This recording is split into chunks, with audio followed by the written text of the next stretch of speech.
This is my 9th visit since October 7th to Israel, to the Middle East. And this is a decisive moment, probably the best, maybe the last opportunity to get the hostages home, to get a ceasefire, and to put everyone on a better path to enduring peace and security. I'm here as part of an intensive diplomatic effort on President Biden's instructions to try to get this agreement to the line and ultimately over the line.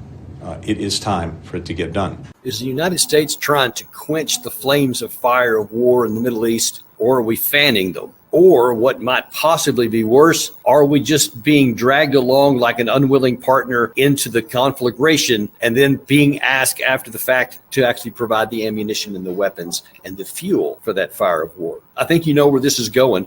If you've been watching our channel for any amount of time, you know that almost certainly the latter is the case, and that's going to be the situation again here today. And I'm going to point to you and explain to you why.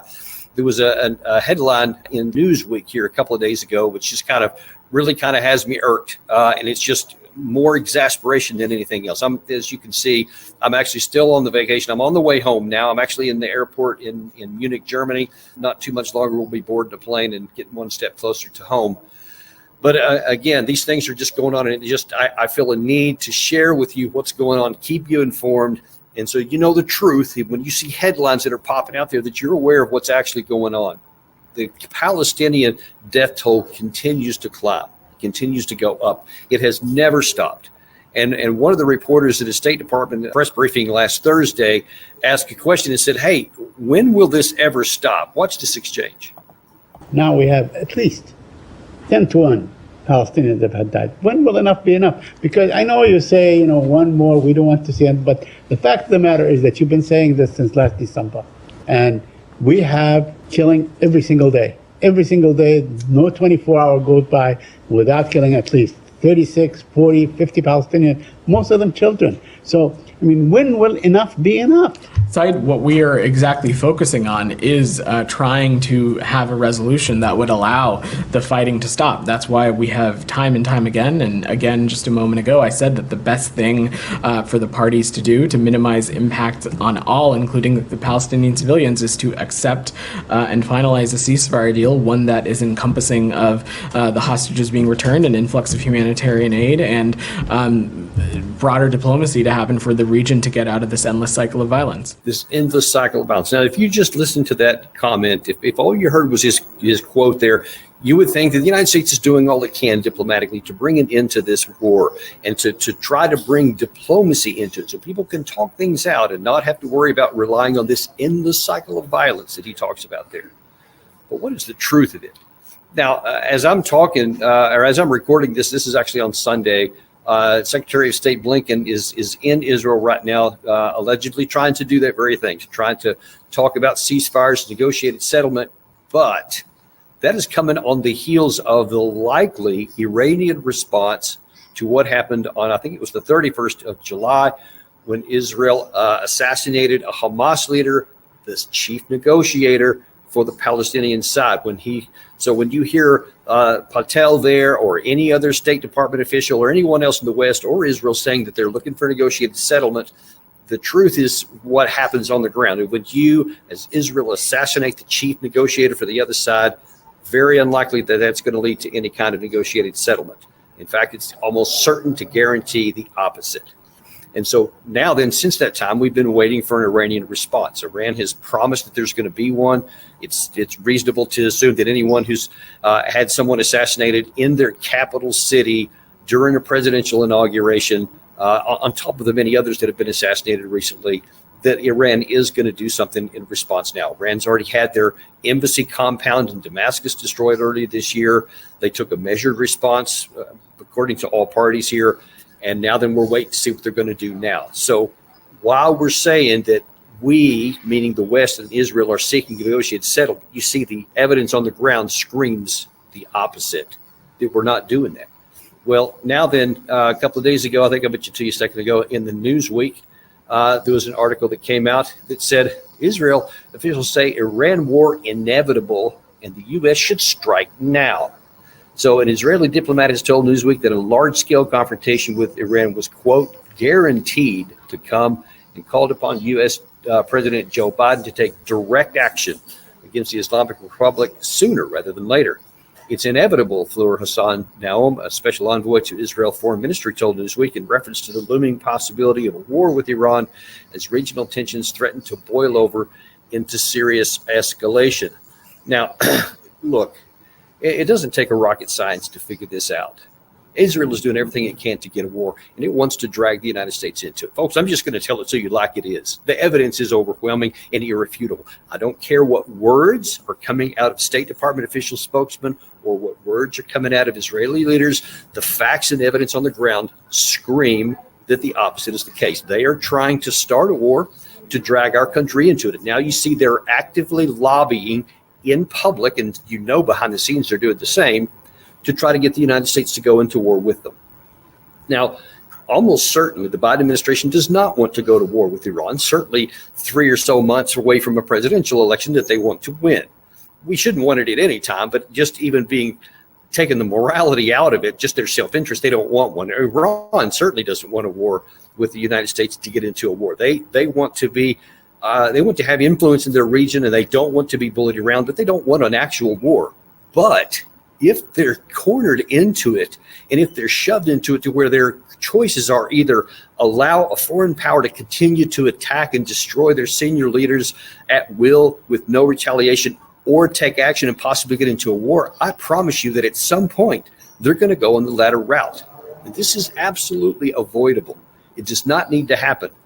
There is no need to get into a war. The United States should absolutely avoid this at all costs. And when I say avoid it, that what I'm saying is what President Biden and Vice President Kamala Harris, who's trying to replace him, what they should unequivocally do is to go into a private meeting with Netanyahu or send one of our representatives and say, we're done with you.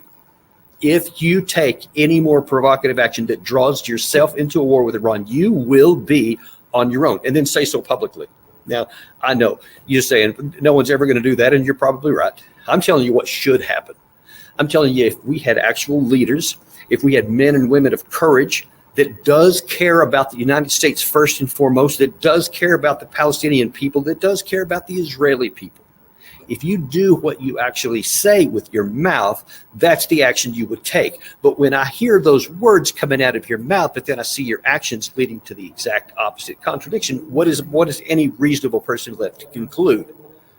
Is that you want war, or that you're too weak of a leader to stop it, and then somehow you're just trying to just run the clock out so that maybe nothing happens between now and the election, and then we'll figure it out later. There's certainly some plausible course of action there too. We'll have to see how that works out.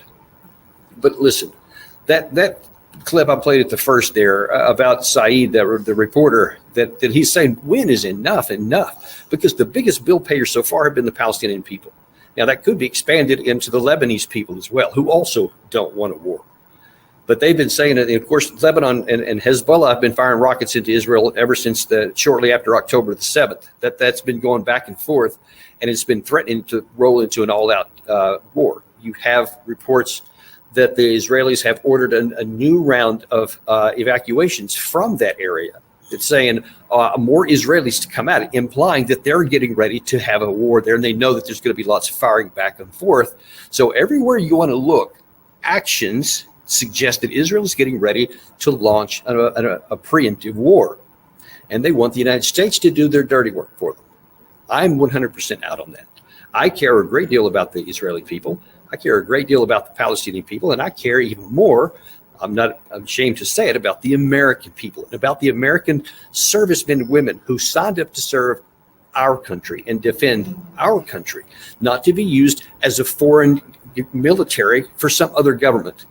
That we didn't sign up for that. Why is it okay for all of our politicians, for so many of our so-called experts that go on foreign policy and television all the time, to so eagerly advocate the use of the U.S. military to do the work for Israel? Because it's not as though, and it is being characterized this way, it's not as though that all these states are just bullying up on Israel for no good reason, and man, we got to go help them because they're just this little flower that's going to be wilted if we don't go in and help them. There's no truth to that whatsoever. None. It's the opposite. Who attacked and destroyed an embassy in another country? Who keeps assassinating people in the capital city of multiple countries? At least 3 in the Middle East by Israel. They've assassinated people in their country, and one of which was us. We did the same. We assassinated one of the leaders in Baghdad, too, our alleged ally. So our hands are definitely not clean in this. But folks, all these things are going on that keep being acts of war. If any of those things I just mentioned were done against us, our people would be springing for war within 24 hours. Somebody who's going to have to pay. So I don't know why anyone thinks that the other side would be different. And in fact, I think that actually is the truth. No one of these people that I'm talking about do think it's going to be the opposite. They want this to spawn a war. The evidence is overwhelmingly clear. Again, I could care less if they sound with umbrage, if they say they are shocked and their feelings are hurt because of this insinuation. It's not an insinuation. It's a black and white assessment of the reality of your actions. So you can feign crocodile tears all day long. I don't care. All I care about is I don't want to get our country sucked into a war. I don't want to see any more Palestinians die for no reason. I don't want to see any Israeli people die in a war that should never be fought, or Lebanese people, or Iranian people, or anybody else in the region who might get sucked into this. A war is catastrophic, and it could be terrible for everybody. The people who are trying to provoke this war think they can keep it contained to the United States and Iran. That's a gamble, because it could well expand beyond that. It could include Russia. Russia could get involved and help Iran out in ways that we won't like. It may not just be Iran. That thing could spread lateral as well. As I've talked about before, you could also have Turkey. Turkey has been making a lot of ominous claims. Don't know if they're going to act on it or if it's just bluster. But it is possible, and we are gambling with the future if we think that everything in all of these cases will all work out for our side. That's a very, very dangerous thing to do, and especially when you realize there is no value in this. There's not even a possible good outcome. The idea that the U.S. and Israel can go to war against Iran, destroy Iran, eliminate that threat, and then everything is going to be fine and good and the war is going to be fine is just a fantasy of the highest order. It is fantasy. There is no possibility of that outcome happening. The most likely is that the fire spreads everywhere, it gets out of control, and ends up burning us. That's what the most likely course of outcome is. So right now, our Secretary of State is actually in Israel. One wonders if he's actually there on a diplomatic mission or if he's trying to give authority for them to take this military action. We have no idea. Of course, we can't trust a word that comes out of their mouth because we know from so many instances in the past, they say one thing and then we know something else was going on behind the scenes. So it's unclear what's going to happen with that. But I'm just telling you, don't be confused by anything you hear. Don't be bamboozled by some of the lies that you're told, and that they're looking for a negotiated settlement, that they hate it that the Palestinian people are being killed. There's no truth. They may not like, some of them may genuinely not like some of the Palestinian children are dying, but I could care less whether their heartstrings are pulled when they take no action to stop it, when it's in their power to do so and they don't stop it. So it's the same as not caring, because the net result is the same for the Palestinian people who keep getting killed, and they're trapped in this fence where 2 million people are. And God only knows what the actual number of people killed has been. But we know that their ability to live has been wiped out and destroyed. And they are literally living hand to mouth at whatever food can get in there. And we know the horrible situations with all of that. And it's time for all this to end. But I just pray to God. And one of the reasons I keep making videos like this is so enough people can get this out there and you can realize that there is no need for a war. And if anyone lies to you and say that this is something that was foisted upon us, they're lying, and they're possibly going to draw, especially those of you who have service members, United States service members, they could be getting your family members killed. You saw me the other day talking about Lindsey Graham and how he was so eager to get other people's kids killed in a war against Russia in Ukraine. It's the same situation here. These people don't care about us. And again, I don't care what words they say. You look at their actions, and their actions confirm they don't care about us. They don't care about our people. They don't care about whether we get drawn into a war and fight it for them. I don't know what their actual motivations are. All I see is the results of it, and it is horrific and it is unnecessary. And it is time for us to start doing something about it, even if it's just sending in a letter to your representatives. If it's tagging these people with this show, tagging some of the people in the mainstream media and say, here's the truth, start telling it. Do something, though. Share this on your social media networks, Facebook, Instagram, Twitter, all those things, other ones there, the Telegram, anything. Let's get this stuff out there, folks, and at least make it hard on them to keep lying and getting us drawn closer into a war. thanks. Appreciate you guys watching here. Again, I'm about to get on a plane here shortly, and we'll be back in the studio with Gary on Tuesday, and just get ready to jump into whatever's going on there. You can count on Daniel Davis Deep Dive, because we are unintimidated and uncompromised to bring you the truth of what's going on.